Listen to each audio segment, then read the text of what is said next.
So my name is Linda Hartke. I'm the President and CEO of Lutheran Immigration and Refugee Service, and it's a pleasure to be with you. This panel that we're about to begin will focus on protection, resettlement, and integration of refugees in the U.S., as well as the needs of people in need of temporary protection. Each of our speakers will bring a perspective with some different facets to it of looking at these sets of issues. In each case, providing some context, historical background, as well as highlights of the major challenges today and recommendations for changes in policy and practice. So we'll hear from our four speakers and then engage in some conversation together with your questions and comments. So our speakers, in the order that they will present, will be first Todd Scribner, who is the Education Outreach Coordinator of Migration and Refugee Services of the U.S. Catholic Conference of Bishops.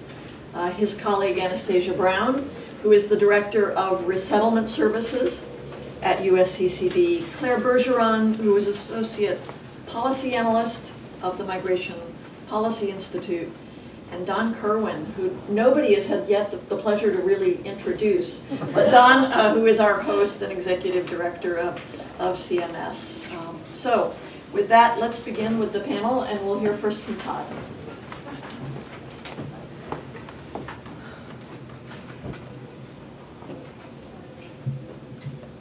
So like those who came before me, I want to thank Don and the Center, and Brianna and Rachel for all their hard work putting this together. And I've been working with them for a little while in terms of the paper that we produced, and I know that they've burned the midnight oil quite a bit on this whole thing, so thanks a lot.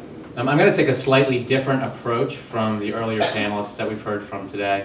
It's going to be more of an historical angle regarding the emergence of the resettlement framework. And in order to do this, I want to highlight three general themes that I hope will provide that kind of framework to make sense of the emergence of this resettlement system that we have today.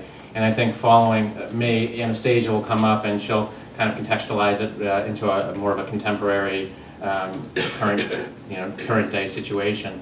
And to do this, I'm going to focus on three themes. The first is centralization, the second is coordination, and the third is consolidation. And I'm hoping that these provide kind of a waypoints that will demonstrate the development that I'm talking about. One of the major shifts in American political life as we move from the 19th to the 20th century is the concentration and the centralization of power in Washington, D.C., and primarily the federal government. This can be seen in education, this can be seen in healthcare, with Medicare, Medicaid, Obamacare, education with the Department of Education, the establishment of funding for education, Common Core. You can see this in social services. And you can also see this in the arena of migration. I mean, throughout most of the 19th century, migration was a phenomenon that was handled primarily by the states. And in the closing decades of that century, it began to be held under the purview of the federal government. And certainly by the early decades, it had become really substantially under the authority of the federal government to deal with migration-related issues. And I'm not going to go through the details of how this occurred, but I would point to a recent book that was put out by the Center titled International Migration, U.S. Immigration Law and Civil Society. Charles Wheeler has a chapter in there that talks about the sort of the historical development of migration law, and it's certainly worth checking out as an overview if you're interested in this area. But the upside for our purposes here is that by the 1920s, immigration in particular was a thing of the federal government. And it's demonstrated most clearly with the passage of the National Origins Plan and sort of the quota system that was in play, that strictly limited migration from really around the world, and particularly from Southern and Eastern Europe, and sort of maximized migration from places in Northern Europe. I mean, the reason being that they wanted to maintain the kind of white ethnic Anglo-Saxon identity that America had for the previous century or so. Now, what does this have anything to do with refugee and refugee resettlement? Well, I think it has quite a bit to do with it. First and foremost, if you look at the law at the time, following the passage of the Immigration Act of the 1920s, there's really no distinction formally between a refugee and a migrant. So anyone who wanted to come into the United States as a migrant had to come in under the terms of the quota legislation for the given country from which they originated. And when it came to the sort of the displaced persons crisis that was a direct product of World War II and really happened, in the years surrounding World War II. It began in the late 30s and then certainly into the early 40s and into the mid 40s. If there was a desire, which there developed a desire, to resettle displaced persons, it had to be done under the quota system.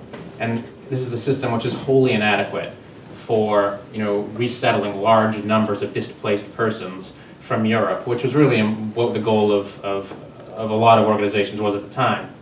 And so there were really two options. You could repeal the national origins plan and the quota system, which wasn't going to happen because restrictionist sentiment was still high and there was a desire to keep it into law.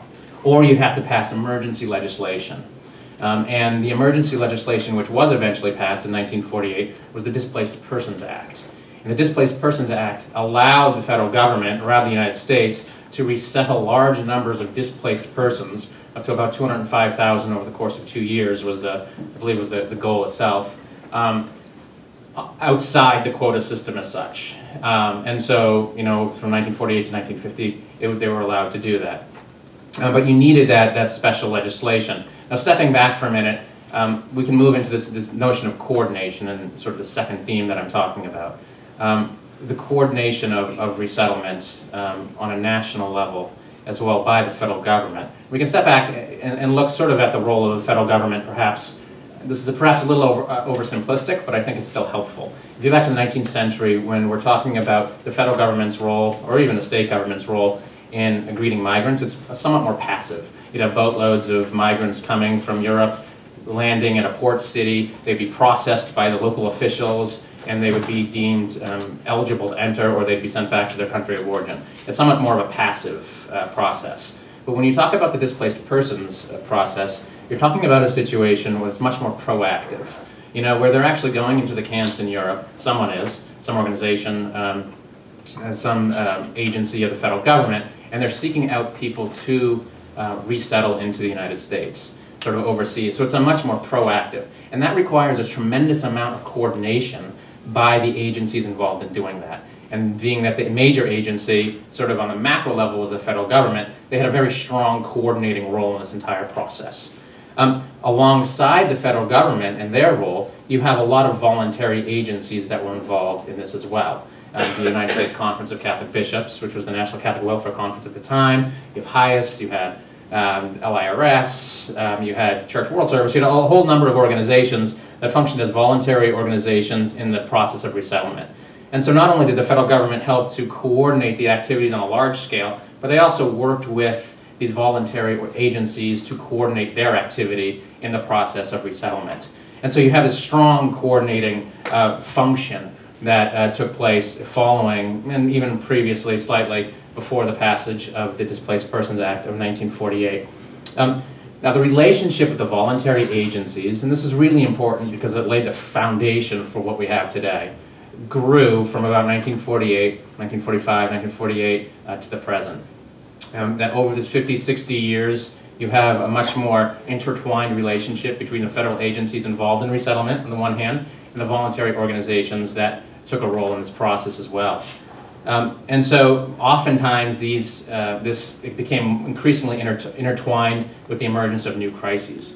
So the first one was the World War II displaced persons crisis, which was responded to by the 1948 Displaced Persons Act. But then you also have a refugees crisis from Hungary, from Cuba, from Southeast Asia. And at each of these points, a lot of the voluntary agencies involved became more closely connected with the federal government. Now, one of the problems is the federal government during this period engaged in really an ad hoc kind of approach to addressing these issues. The Cuban refugees got treated differently than Russian escapees, which got treated differently than Southeast Asians. I mean, different funding mechanisms were put into place through legislation, and you had different processes in place. So it was very ad hoc and somewhat fragmented and fractured on the whole. And by the late 1970s, this became wholly apparent. And so you have Dick Clark, who was then newly appointed United States Coordinator for Refugee Affairs, who expressed the need for a more formalized and central and consistent refugee policy, what he characterized as a patchwork of different programs and that evolved in response to specific crises. And so that really laid the groundwork, which was in process for a while, the 1980 Refugee Act. And so this kind of brings me to my third C, which is consolidation. So you have the centralization in the early period of the 20th century, which laid the groundwork for the federal government's involvement in migration. You have the coordination, which became increasingly more advanced during the mid-20th century and in the years following, because the federal government became more involved in refugee resettlement. And then you have the consolidation of these kind of ad hoc approaches into a single Refugee Act in 1980. And the Refugee Act of 1980 was important because it standardized the system under which refugees were admitted, clarified the objectives of the program, authorized assistance programs that would be used to achieve these programs, and delineated the roles and responsibilities of the various federal agencies and voluntary agencies as well involved in the process. And so, you know, if you look back at it, I think you have to say that it's done a pretty good job on the whole. I mean, we've had, you know, millions of people, million-plus people resettled into the United States as a result of the Refugee Act. I mean, it's been a really positive, I think, beneficial program, both for refugees and for the United States as a whole, and the contributions that refugees bring to the United States. You know, but with any system, there are areas that can be problematic. And there are areas that, where breakdown can occur and where things need to redress. And I just want to, sort of in my last few minutes, highlight three areas in particular where systematic problems could emerge and have emerged in the past. The first is in terms of funding. I mean, you have a bureaucracy, OR, which is within a bureaucracy, which is an even a larger bureaucracy of the federal government. And when this occurs, you have situations where you know, people are constantly competing for funding. And you know, when new ideological, you know, winds come and new priorities are set, and perhaps refugee resettlement isn't deemed important and as it was before, you have breakdowns in the funding cycles that occur for particularly the voluntary agencies that are involved in the process. And so we've seen that happen when the federal government hasn't necessarily lived up to the funding obligations that's required in order to make an effective resettlement program. You have structural problems as well. I mean, you have ORR on the one hand, the Office of Refugee Resettlement, and you have the State Department as well, who's involved in the refugee resettlement process. Breakdowns in communications can occur between agencies of the federal government, which can also result in breakdowns of communications between agencies of the federal government and voluntary agencies on the ground. This can result in problems emerging related to the effective and timely resettlement of refugees as is needed. Finally, issues related to implementation are also important. And the example of self-sufficiency is perhaps a key one. I mean, traditionally, the notion of self-sufficiency, which is sort of laid out in the Refugee Act, focuses on the understanding that emphasized finding employment and earning a total income that allows a family to support itself without the receipt of cash assistance from the state. It's a very narrowly conceptualized notion of self-sufficiency that can, and I think it should be, grounded in a much greater and deeper sense of integration, where language learning and job training is deemed a much more key component. So I mean, that could be, so there's issues of implementation that can also cause breakdown. So in closing, I guess that kind of provides a very big, broad focus, hopefully, of the sort of the development of the refugee system. And I think Anastasia now will take over and maybe address some issues that are currently confronting the system as a whole. Thank you. Thank you.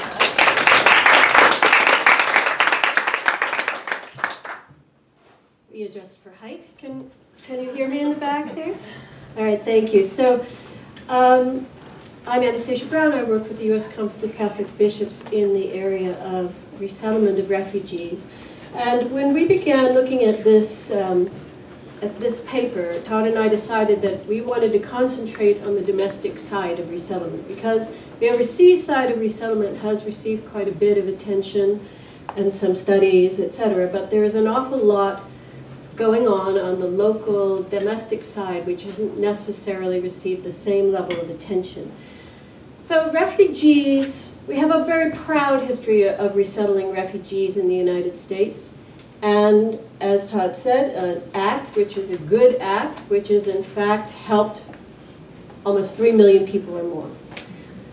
However, refugees resettled in the United States, how do we know how they're doing? Because the way the system is structured is actually structured on various agencies playing various roles and not necessarily one place where we can look holistically at what's going on with the refugee family. So we know anecdotally most refugees are doing well after they've been resettled in the United States. But research now, I know, for instance, I'll just mention a previous visit to Fort Worth, Texas, Bhutanese who had been resettled from camps in Nepal where they had been living for decades with no ability to enter the workforce, with very limited experience, are now buying houses. This is a wonderful thing, and we've actually saved millions of people's lives. But you keep hearing stories. Refugees are homeless. Refugees are slipping through the cracks. And if that's true, it's not acceptable. It's not acceptable for one family to slip through the cracks. We have no strong data to demonstrate the long-term success of refugees in the United States. We do have recent research that I was part of rolling out of, which demonstrates that the refugees we've resettled recently, more recently, 10 and 15 years ago, are not doing as well as the refugees that we resettled 30 years ago. Why? What has changed? Well, several things changed. In fact, almost everything changed except the structure of the program. So, as we said, the structure is that refugees must become self-sufficient immediately. It was designed, the structure, around 2 or 3 large populations at the time. We had those populations going to certain places in the country. It was a fairly known thing. For the next 10 years, you were going to get this many people coming from Vietnam, the former Soviet Union, Cuba. What we now have is over 60 nationalities, with maybe 100 and some languages that they speak, all going to various locations with very little predictability at any given time about who may be arriving. We have a system in overseas processing, which I won't dwell on too long, but it's now taking 3 years for a refugee, once the UNHCR has referred them, to actually arrive in the United States. And that is this whole series of security checks and health screenings and exit permissions and everything expiring in this cycle of expiration, so that a refugee, in fact, when you say, yes, my local office says, yes, we can take this refugee, there's no way of knowing that that person is coming. They could come next month, they could come 3 years from now. They might never come. We don't have a system that protects people or gives them education while they're waiting in this process. So we have refugees arriving with very serious health needs. We have refugees arriving with very limited English language and very limited skills. And we have refugees living in urban situations across the world. The world still thinks of the refugee camp, but that's not where most refugees actually live now. They live in urban situations, in rural situations with very little access to health care. We have a system designed to keep refugees off of a welfare system that doesn't exist, because things changed since the Refugee Act began. And we no longer have this big fear that refugees are going to go onto the welfare system and stay there isn't really even a possibility anymore. And yet that is what our system is designed to do. We have early self-sufficiency, which is a wonderful goal. And I think it's a very empowering goal for a refugee to be able to support themselves after being told that they were worthless and not even a human being for so much of their lives. However, we have a system designed for early self-sufficiency, but we are very proud of the fact that we do not select refugees on the basis of whether they'll be able to integrate into the United States. So we asked the UNHCR to look for the most vulnerable person of these millions that Mr. Kerwin was speaking about, the most vulnerable person to resettle in the United States.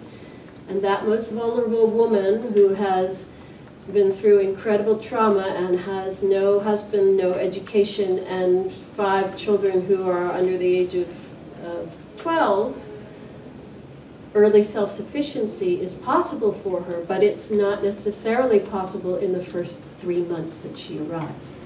So what we have is a system which does not necessarily adapt to the current need. We have very good jobs and employment possibilities in certain areas of the country. Let's take Texas, and we'd love to bring refugees there, but if you don't find early self-sufficiency in Texas, you cannot survive on what is given to you. The Refugee Act envisioned 3 years of refugee cash and medical assistance. What we have is 8 months, and that refugee cash and medical assistance is tied to the same level of whatever the assistance in the state is. And in the state of Texas, it's simply not possible to support yourself on that. These services are very different in each part of the country, but refugees, if they move from one place to another, their assistance doesn't necessarily go with them. And in fact, the services that you've developed around a particular population, next year that population may not be going there. So if you are building a service capacity around a particular population and the next thing you know everyone is going someplace else because that's where the jobs are, you've actually designed something which isn't flexible enough to respond. The funding, as Todd said, has been problematic. In the Office of Refugee Resettlement, if you look at their funding for the past 15 years, it's basically a flatline funding. And yet the needs increase tremendously. We have refugees who have undergone incredible trauma, and our mental health response in the United States is minimal.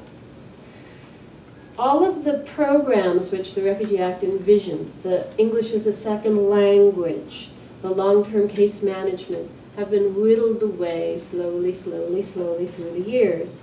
And what we have is the population which was known as the good immigrants, the refugees. They did the right thing. They stood in this fictitious queue overseas that they could come to the United States and are now perceived more and more as a negative in the community. Don't put those people here because you're not going to take care of them long term. Our community is you're dumping refugees on our community. And we have a very, very severely strange coordination and planning process. And if you laid all of this out, you would see that the UNHCR is working on their figures of who they think needs resettlement, but the US has already developed their plans and budgets for 2 years in the past. The states which actually receive refugees have a different funding cycle. The State Department asks all of our voluntary agencies to put forward proposals for the next year based on no information. So the actual coordination and planning is very severely in need of a look through. So I would just say, as I know that I'm running out of time, that in the next panel they'll be talking about some of the legislative possible changes around refugee resettlement, but we have a wonderful concept, a beautiful law, and we need to actually be able to adapt to the reality of the refugees that we are receiving.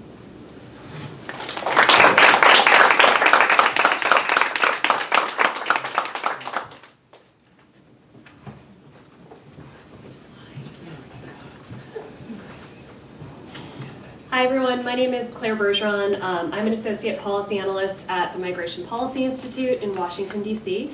I would echo Todd and Anastasia's thanks to Dawn and to Center for Migration Studies and Brianna and Rachel for hosting us here today. It's really a privilege to be here to be able to speak with all of you. So my topic is shifting gears a little bit. I wrote a paper on temporary protected status, so I'm going to be sharing with you some of my research into that topic and what I found.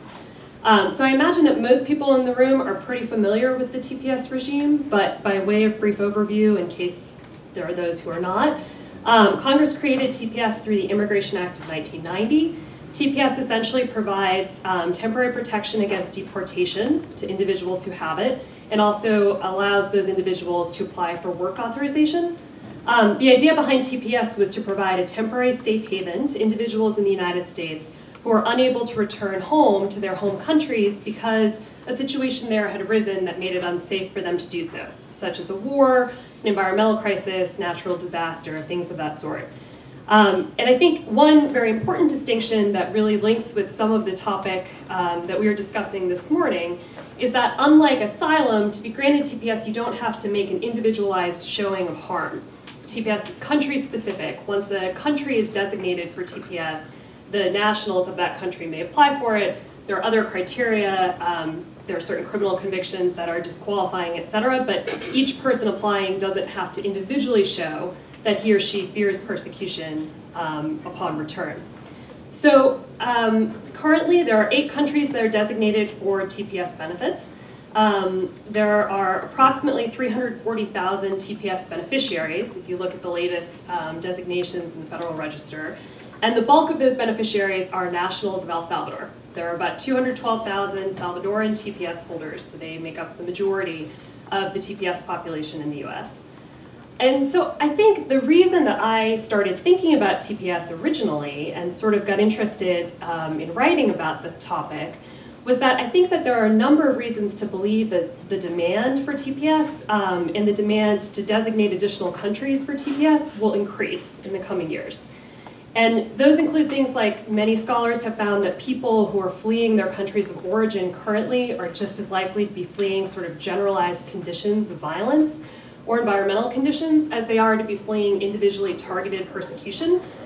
So in those sorts of scenarios, the US asylum system doesn't really work to provide those people with protection because they're not going to be able to necessarily show an individual fear of harm on the basis of one of the 5 protected grounds.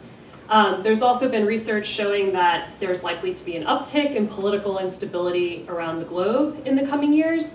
And as the world adjusts to the impact of climate change, there's also likely to be an increase in the number of migration triggering events that are environmental. So all of these sort of factors got me interested in looking at TPS and in looking at what I think is one of the most commonly put forth critiques of the TPS system or criticisms of it, which is this idea that TPS results in people staying in the United States in this supposedly temporary status for extended periods of time. And I think that's an argument that gets asserted by those who oppose sort of any expansion of the program. And so I decided to look at the legislative history of the TPS statute and also at some of the policy arguments that these sorts of extended stays in TPS status may raise. And I essentially concluded that there are reasons to be concerned about sort of extended grants of TPS status, extended designations, not because extended designations are inherently at odds with providing safety in an emergency situation. All of us in this room know that emergency crises may last far longer than the 18 months that the TPS statute designates TPS may be provided for. But rather because the legislative history does provide some indication that there was congressional concern about TPS being used for lengthy grants of status, and also because there are parallel public policy concerns about people who are sort of locked into TPS for extended periods of time and are unable to become lawful permanent residents. So the TPS statute does not provide an independent pathway to lawful permanent resident status, and therefore people who have TPS, if it is perpetually extended, maybe here in the United States for years or decades, they begin to build up very strong equities in the US, and yet they have no ability to sort of get out of TPS status and move on to fully become part of the US society and body politic. So a quick word on the legislative history. I think one thing that's sort of significant about TPS is that although the 1990 Immigration Act was the first time that TPS was codified by statute, for decades prior to 1990, the US government had granted a form of administratively granted status called extended voluntary departure. to nationals from countries who were facing similar situations. There had been some sort of a war, crisis, environmental condition that prevented those people from being able to return home. But by the early 1980s, there were concerns mounting over the perceived discretionary nature of extended voluntary departure, and also when a country would be designated for it.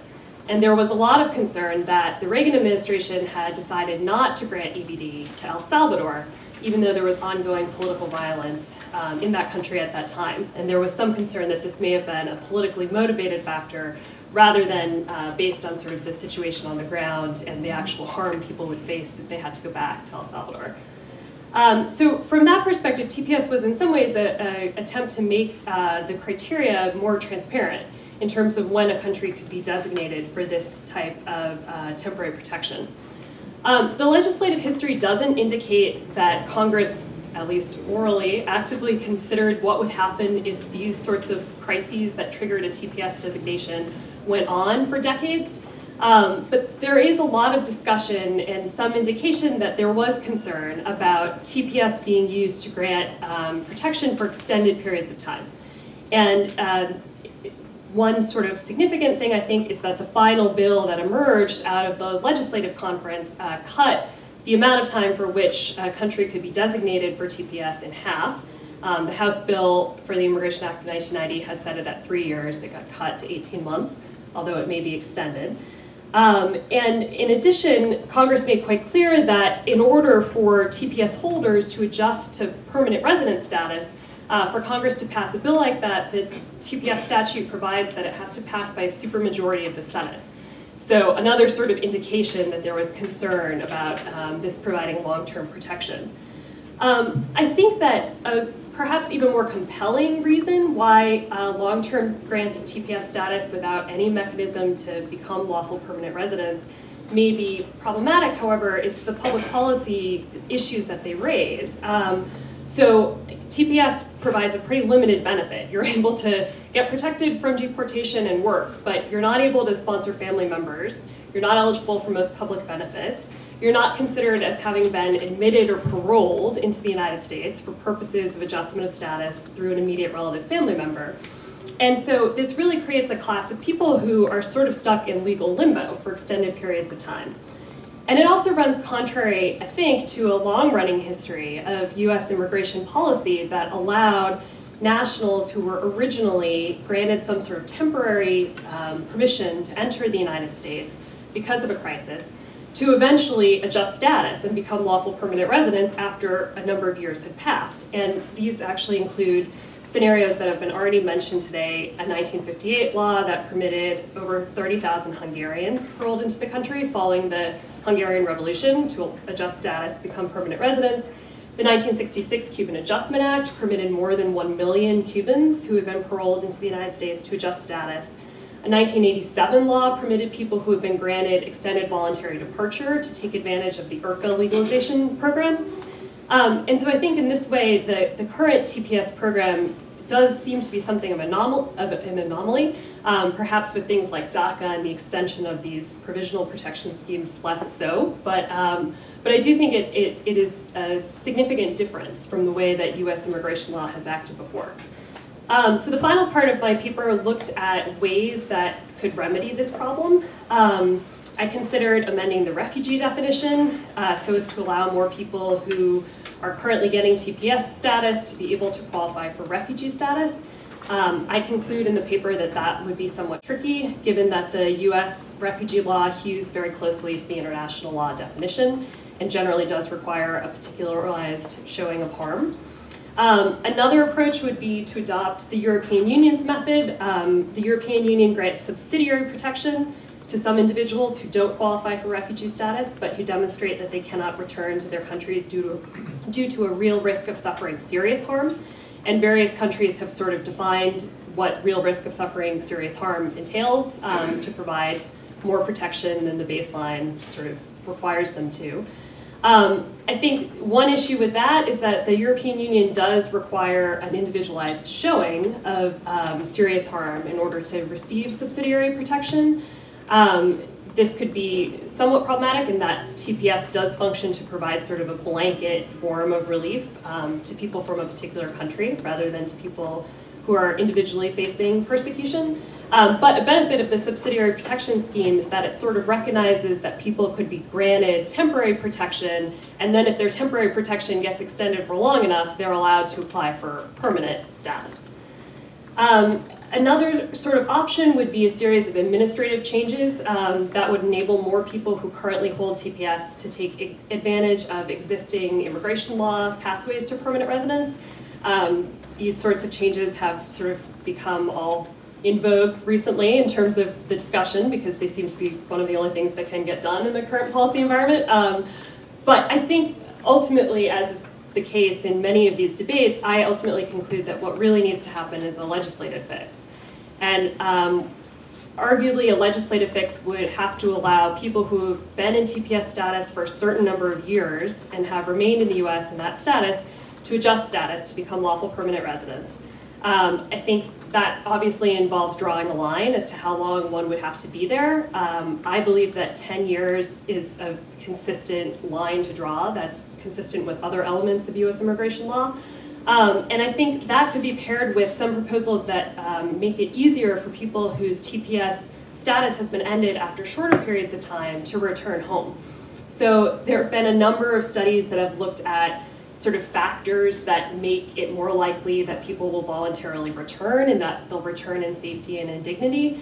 These include things like investment in the countries of origin. Some scholars have proposed providing financial assistance to former TPS holders who return, or withholding Social Security taxes and providing them to them when they return, or even something like easing travel regulations that allow more people with TPS to travel back and forth to their countries of origin if they wish to get a sense of what conditions are like there, to retain a connection with that country, and hopefully, if the system is implemented appropriately, to realize when conditions have improved significantly such that TPS is no longer warranted and they can return safely. I think I'll stop there.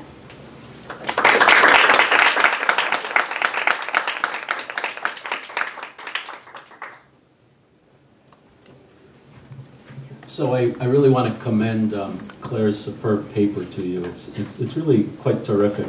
My paper covers in far less depth all of the ways that the United States provides temporary protection, or it's not really temporary, right? Any kind of protection is temporary. Let's say impermanent protection. I kind of like that word better. To non-citizens who need it, whether they're in the United States or outside of the United States. And a quick confession, I kind of signed up to write about temporary status because I thought nobody else would want to do that. But I thought that when I got into it, I found, wow, this is a pretty glamorous, interesting topic. So I hope you get a sense of the glamour of temporary protection programs in this talk. My paper also speaks to how temporary protection programs fit within kind of the broader system of refugee protection, and how they require long-term solutions that go beyond, of course, even immigration matters and immigration fixes. And I'd urge you to read both of these two papers together. My paper argues that temporary protection programs, if used properly and structured properly, can play an important role in larger refugee protection systems. Such programs are particularly fitting for non-citizens who don't meet the narrow refugee definition or who can't wait for a refugee claim to be processed abroad. And of course, it's far better to admit refugees as refugees, but we all know that not every desperate person in the world, in fact, most of them can't meet the refugee standards. I was looking at the Red Cross statistics on this, and refugees are about 1/4 of the world's forced migrants, according to them. As Claire mentioned, there's a paradox about temporary protection programs, and that is that the conditions that give rise to them are hardly conditions that are temporary. I mean, they're long-term conditions in general, not much different from refugee type of conditions. And these programs also don't in themselves lead to any kind of permanent protection for those who need it, nor do they provide sufficient benefits, nor do they allow for family reunification generally. So here's the bottom line: whether or not recipients remain at risk at the end of the temporary protection period or not, they all need some kind of long-term or durable solution, right? That's why they're called temporary programs. And And so the question is, what are the permanent options for them? What are the potential options? The first is they could voluntarily return home. I suppose they could be deported as well, but that's not one we're going to mention because that's not a good option. Voluntary return is part of a coordinated program or not, and return will not typically be a good option unless states remedy the conditions that necessitated protection to start with, or even best, provide conditions that obviate the need for flight. Second, temporary protection recipients could secure permanent status in the host country. That's the second type of permanent protection. And of course, states should allow them by international standards to be able to seek political asylum in the host country and to pursue any other normal immigration relief or benefits for which they might qualify. But not all temporary protection recipients are going to be eligible for asylum or for immigration benefits. Thus, as I think Claire pointed out well, states need to provide a special mechanism to allow long-term temporary protection recipients to gain permanent status in the host country. And this is particularly true when the conditions that gave rise to temporary protection persist, or when recipients, beneficiaries can't return home for other good reasons, as has happened with the Salvadorans and other TPS populations. And in very rare circumstances in the United States anyway, maybe third country resettlement is an option in some cases, but I've not seen that very often in my 22-year career. So what does my particular paper find and propose? Well, first, it finds that U.S. law has very limited options for extending temporary protection to non-refugees who are outside the United States and who are in desperate need. I mean, practically no options whatsoever. Basically, it can offer parole, which the good news about parole is it doesn't connote criminality, right? But the bad news is it's short-term, it's discretionary, it's used very sparingly, it's provided on an individual basis, it's no longer intended for refugee-like populations, and it doesn't lead to permanent status. So it's not a great option. And DHS typically grants parole for things like medical emergencies, family reunification, or in emergent circumstances, like people want to come in and visit sick or dying relatives or attend a funeral, for example. The paper recommends the expanded use of humanitarian parole for protection purposes, both for people outside the country and parole in place for those in the United States. And it also proposes the creation of a non-immigrant temporary protection visa, which would be available on a limited basis for persons based on extreme need of protection, both those abroad and those in the United States. This visa would be used in the most compelling cases. It would allow family members of visa beneficiaries to enter as derivative beneficiaries. If the recipient of a protection visa still faced peril in their home country after 3 years, they'd be allowed to adjust status to lawful permanent residency.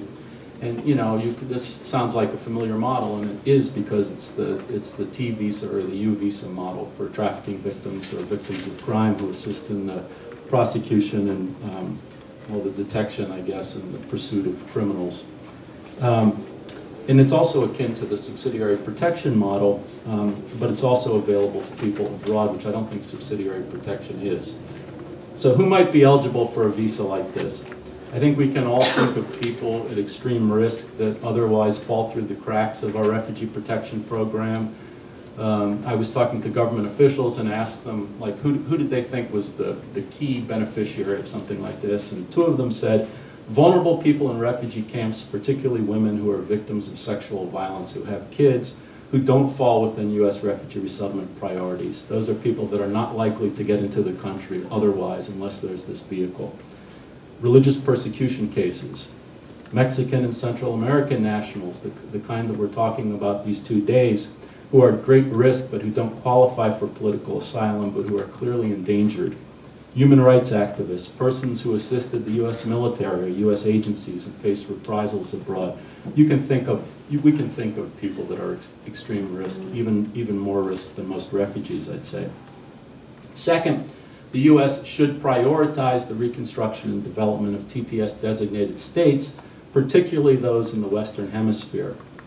It should work, I think it should also work harder to establish regional migration and development agreements in the Caribbean, and basically with communities that are sending large numbers of people that are eligible for TPS, or who might be eligible ultimately for TPS in the country.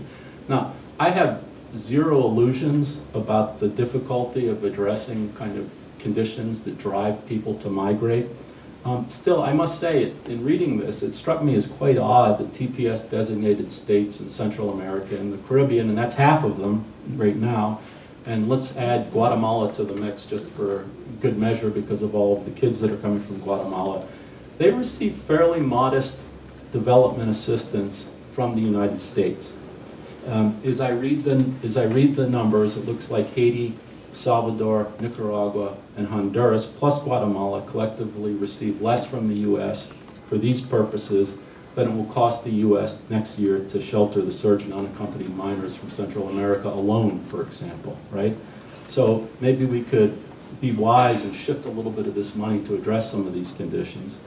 Secretary Kerry recently, and I think very appropriately, committed the U.S. to creating durable solutions for several groups in protracted refugee situations, long-term situations like, Afghanis in Pakistan, from the war with Russia, really long-term groups. And I think, great, that's to be applauded. Yet this kind of mobilization of government, expatriate, and NGO resources should be a priority for TPS designated states as well. Third, the paper recommends that the United States extend permanent protection to long-term recipients of temporary protection, and it could do it in three ways. It could do it through a legalization bill like S-744 would do, where it counts the time in TPS status towards the years that you need to get lawful permanent residency under those legalization bills. Or, this is my favorite proposal, we could advance the registry date, right? Which is the date by which long-term residents in the United States can apply for legal status. Right now, that date's at January 1st, 1972. Could we move it up to 99 or 2005 or something like that? And then each year, move it up a year thereafter so that people who have TPS, for 15 years, 10 years, whatever the number is, can adjust status after that point. I think that registry is an effective tool, except that the date hasn't been moved up for a long time, and it would be perfect for this population. And then also, Claire's idea, which I think is very good, allow long-term recipients to apply affirmatively after 10 years for status, but also I would call it like a cancellation of removal type of program too, which is a form of equitable relief for long-term residents, usually for unauthorized people. And allow them to apply for 10 years. That normally happens, of course, because it's in removal in courts and removal proceedings, but we have a legislative precedent under the Haitian Act to actually allow people to affirmatively come forward and apply for cancellation of removal as well, and it seems that that would be appropriate for long-term temporary protection beneficiaries. The paper also proposes that DHS improve the process and the transparency by which it makes TPS designations, hold public hearings every now and then so people can suggest countries for designation, for redesignation, for whatever. And it proposes that DHS use its authority to redesignate more groups for temporary protected status rather than just extend temporary protected status for the originally designated group. Okay, what does that mean? Well, redesignation allows persons from TPS designated countries who arrived after the original designation date, including family members, to receive this status as well. And they did it with the Haitians recently. It's appropriate when the conditions that give rise to the original designation persist or it continues to be dangerous in the sending country. Do these ideas meet all the needs of people in need of temporary protection in the United States? No. Abroad, not even close. But it seems to me that they would represent significant progress. This is what they do. They create additional legislative and administrative vehicles to protect extremely vulnerable people. They'd address the conditions that give rise to flight and that allow for voluntary return. And they provide permanent protection in the United States to those who have been here a long time and need it. Are they politically feasible? An even tougher question.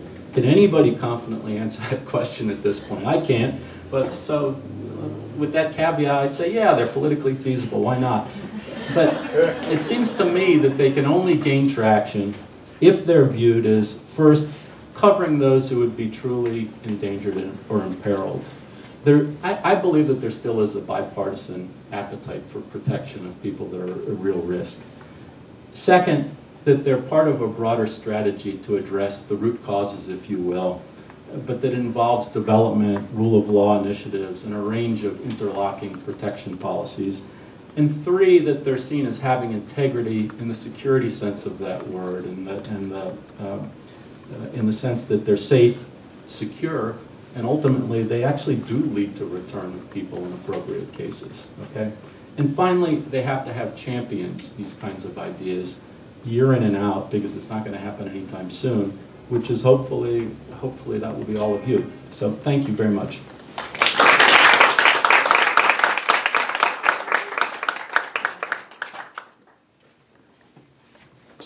So we've heard 4 really terrific presentations, and I commend to you also the papers that each of these presenters have authored that offer some greater detail.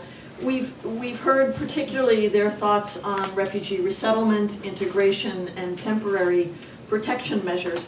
One of the common threads that I heard through all 4 presentations was the limit to current law and policy in each of these areas, and that the practice has not adapted, that it has not changed over time. I didn't hear, regrettably, an awful lot of wild enthusiasm for how quickly this could change politically, but yet I think we shouldn't be daunted. So with that, I think it would be great if you have questions, if you would come to the microphone and identify yourself and share with us any questions you might have. And while Eleanor's coming to the microphone, let me ask a first question of Anastasia. You talked about in the refugee resettlement program a whole host of things that really need to be changed and adapted. If you were to choose one thing, the first, not just one out of all of them, but the first thing to be changed that could make the biggest difference in line with the kind of values that we share, lifting up both protection, the rights and dignity of all individuals, what would that be? I would say one size doesn't fit all. We have to have a program where you can weigh the vulnerability and program to that particular refugee the appropriate response, instead of trying to squeeze everybody into one particular response which is not effective. Thank you. Eleanor. Great. Well, I actually thought of a second question while I was standing here, so I'll toss them both off and you can see what you think. So having listened to this morning's discussions and read the great papers on TPS and hearing the discussion now, I was wondering whether or not for folks who are working with the kids who are coming now or who have been researching TPS, if there's any connection there. The fact that for TPS recipients can't bring their kids here, are you seeing a significant portion of children who are in fact coming to reunite with parents who have TPS? And then secondly, looking at Don's proposal of a protection visa, and having spent quite some time with Anastasia and others here talking about the importance of expedited resettlement for people abroad facing really imminent risks, I'd be curious to hear your thoughts on the pros and cons of either approach for people really facing very imminent risks abroad. Thanks so much. Sure. All right. Well, I guess I could take a stab at the first question. So I have been looking a little bit at the UAC issue at MPI, although not nearly in the level of depth that I think our last panelists were looking at it. But yeah, I mean, my understanding is that the majority of the recent sort of influx in UACs has been from Central American countries, El Salvador, Guatemala, and Honduras being sort of the top 3. If that's incorrect, someone please feel free to correct me. But I think it is a reasonable question whether or not we know a lot of these kids are being reunited with family members in the United States. We know 212,000 people from El Salvador have TPS, and the numbers from Honduras are also pretty high. And I think it is definitely a legitimate question as to whether or not these are families that are trying to bring their children to the United States, really facing very limited circumstances to do so through the current legal immigration channels, because there is no ability for TPS beneficiaries to petition for their minor children. And I think that could at least be true for El Salvador and Honduras. Guatemala obviously doesn't have TPS, nor does Mexico, which I believe are the other sort of major sending countries. I think this would be an area where it would be great to have data on what percentage of the families in the United States with whom these children are being reunited have TPS, but to the best of my knowledge, that unfortunately has not been made available and may not even be tracked. I'm not entirely sure. And I guess the Don question will pass that. Oh, yeah, sorry. On the TPS in children, I think one particular phenomena was the Haiti earthquake, because there were large numbers of people evacuated out for medical reasons, and quite often their family member, even their very young child, was left behind in Haiti, and there is absolutely no mechanism to reunite them. Also, American citizen children were brought here, and yet their parent, who was not an American citizen, could not join them. So it's definitely an issue that needs to be addressed.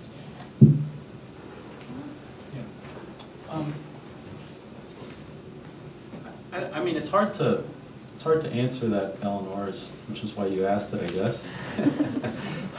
But it seems to me, it's the last section of my paper talks about political will, and I think that's kind of what's missing with these kids. We can think of 16 ways to bring these kids into the country, right? If we want to, we could create a very expansive parole program for them. We could redesignate El Salvador for TPS, up to 2014 and cover the kids that way. I mean, I can think of a lot of different, we could allow parents to adjust status fairly quickly and then petition for their kids, and then, put the kids within a priority category where you're not deporting. I mean, so you can think of a lot of different ways to do that. It just, to me, it gets down to kind of political will.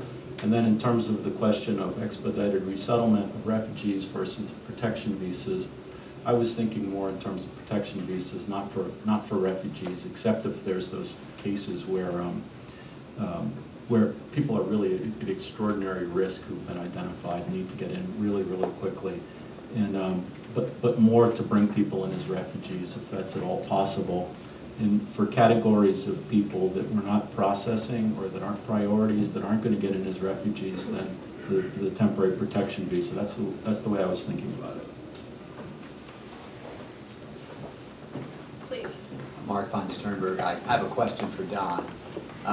Basically, I was very much taken with your comments about role-in-place, taken in conjunction with humanitarian parole, because it seems to me that that is a device the agency is now actively considering. It had its birth, of course, with regard to Cubans, who were initially granted parole in place by former Commissioner Doris Meisner as an effort to regularize them. It doesn't seem to me that this is so much a question of political will, and I'm asking to be corrected if I'm wrong, as it is the will of the agency to move forward in the premises. This is what was done, of course, with the DACA guidelines. We weren't really concerned about the willingness of the legislature to go ahead and act. We were concerned with the agency.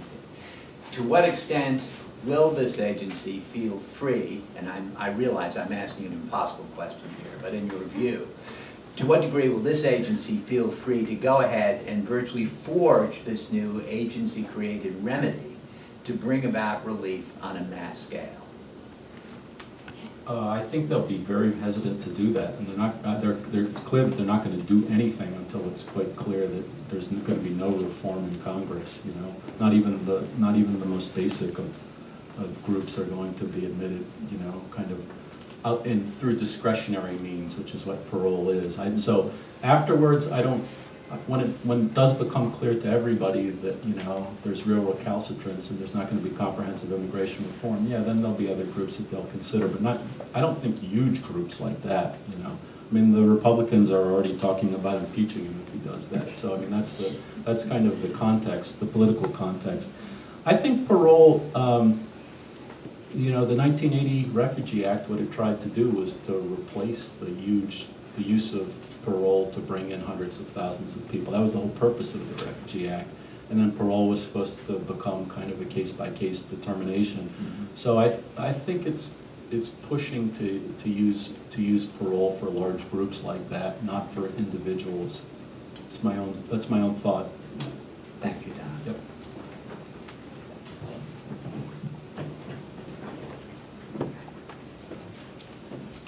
Yes, please. Hi, my name is Melissa Borheim from the College of Staten Island, the City University of New York.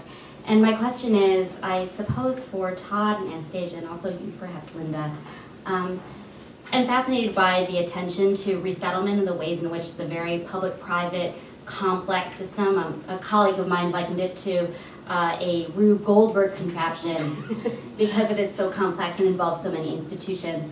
And I'm curious also about the change over time, the ways in which responses to resettlement or practices of resettlement have changed over the past few decades. One thing I'm curious about is the changing role of congregations in resettlement efforts. My own research focuses on resettlement of Southeast Asian refugees in the 1970s. I know congregations were really significant, at least in the site of Minnesota, for example. So I wonder if you could explain if congregations are still useful and used in resettlement, how their role has changed over time. I'm under the impression that they have kind of been sidelined a bit for whatever reason, so perhaps you could explain that a little bit more deeply. Actually, they're quite vital, but I would say is that the refugee program, as it became more standardized, also became very prescriptive in this service must be delivered by this entity in this way by the various federal regulators. So the use of congregations, certainly in our work, is still very important, but it's more as a surrounding support rather than an actual case-by-case involvement necessarily. So sort of Just to clarify here, congregations, churches, you mean, does that mean, so, okay, all right. Didn't want to go off on a tangent and make no sense to anyone here. I mean, I guess sort of historically, I don't, my role at the conference tends to be a little bit more macro on its approach, so I don't really get into the weeds quite as much, and I don't, I'm not programmatic, so I kind of look at things from a bigger picture. And if you look back at the, you know, certainly the mid-20th century, I mean, I think the evidence, you know, archival research and so on and so forth points to the fact that a lot of the churches got involved with this process in the first place, you know, as a way to protect their own in some respects. I mean, the Catholic Church was expected to resettle Catholics, and Protestants were expected to resettle Protestants, and Jews to resettle Jews. Not exclusively, I mean, they would help each other out, but the idea was, just by virtue of the sort of the social structures of the time and the institutional kind of relationships that existed at that point, that was the way it kind of worked. And, you know, in that context, you know, the parishes certainly have played a hugely important role. They provided the jobs. You had to prove that you had a job guaranteed for a displaced person before they came in, that they had a place to live before they came in. It had to be demonstrated. And so on the parish level, they would often play a vital role in demonstrating that they could provide these sorts of things before resettlement would actually take place.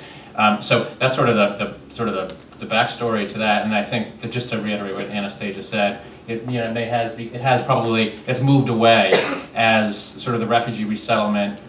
You know, Catholics don't resettle just Catholics by any stretch of the imagination. I mean, there's a much more diverse population. We do it, you know, because that's part of our mission, you know, as a church. And yet it's probably become somewhat more formulaic and structured in the approach that it has to take. And so it doesn't play the same role that it originally played, you know, some 60 years ago.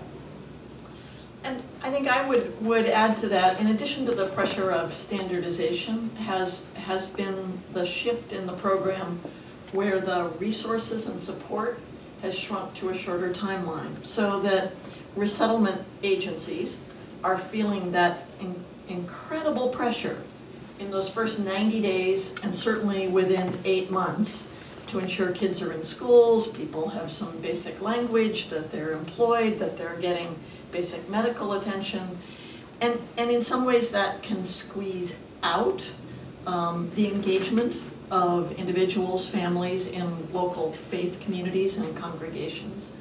And yet they are needed most for the longer haul, for really accompanying and walking with people past those first 90 days, past those first 120 days, and certainly long after those 8 months. So at least in our experience at LIRS too, we're at a place now with our 75th anniversary of saying we actually need to rebuild those muscles and connections with local congregations and communities, because that will make a much bigger difference in the long-term success and integration of refugees.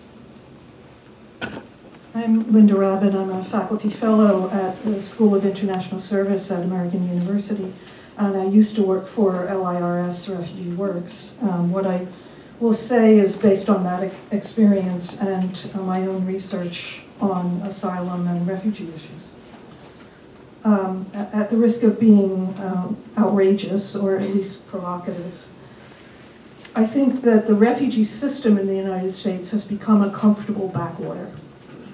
It's an area in which the government is able to use the provision of refugee status and benefits and assistance as a tool of foreign policy.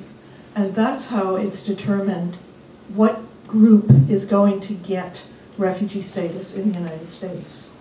So that's why instead of perhaps bringing people from Bhutan very quickly, people from Somalia were brought first.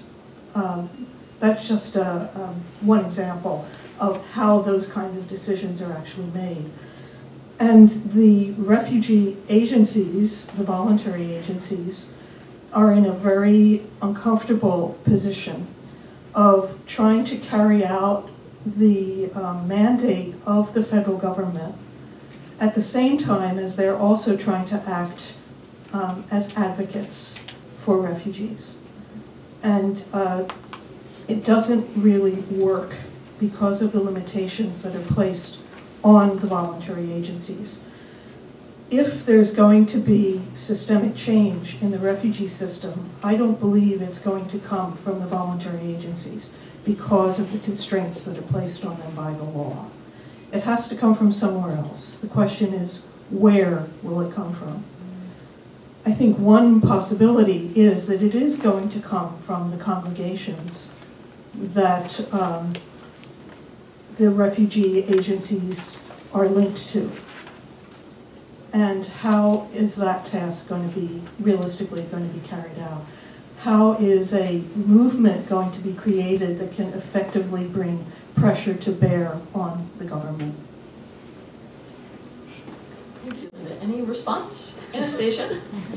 I would say in terms of the foreign policy issue that both things happen, so that there is a very strong humanitarian response still in the refugee world. However, there's also an acknowledgement that, for instance, if we look at the Iraqis who worked with the US government and are being targeted because of that, that they are in need of protection and resettlement. So both things do still happen. There is a great deal of advocacy to have to move any new population forward, and it took years for the Bhutanese to be considered and eventually committed to resettlement in a large number. In terms of the comment on the involvement of the voluntary agencies and the parishes, congregations, etc., and of course not all of the voluntary agencies are faith-based, but they are all linked into communities in one way or the other. It's vital, and it's something that we do realize more and more as the refugee resettlement became more standardized. There was a stepping away, if you will, of community building, which is now something that we're all very, very much engaged in trying to rebuild. In my own organization, we have a particular program called Parishes, organized to welcome refugees, where this type of discussion on the advocacy needs of refugees is very important as well. I appreciate the provocation, Linda. I guess I would say the other place I think leadership will come from is from refugees themselves. It's from former refugees, whether they've been here 1 or 2 years, or 10 or 15 or 20, telling their story, speaking on their behalf and on behalf of others, on behalf of their family members with whom they seek to be reunified, demonstrating their own leadership and the contributions that they've made to this country. And just to add one more issue on that, I think that if you looked back at in the 1975, every American understood Vietnam and why we needed to resettle refugees. They don't necessarily understand why someone from Chad needs to be resettled in the United States, as an example. And it takes a great deal of education around a lot of populations, not just focused on 1 or 2. Just one comment briefly on the foreign policy side of things. I mean, if in terms of refugee resettlement, I mean, using refugee resettlement as a tool for foreign policy, I mean, it's something that's really been there from the start. I mean, if you look back at during the Cold War, refugees were effectively defined as escapees from, a communist country or from certain areas of the Middle East. It's not the exact definition, but it was closely tied to our foreign policy objectives, and that can certainly cloud the humanitarian impulse because of priorities of national security that oftentimes supersede those humanitarian impulses that really are at the core of the refugee resettlement system. Okay, seeing no one else at the microphone, would you join me in saying again a word of thanks to all of our presenters?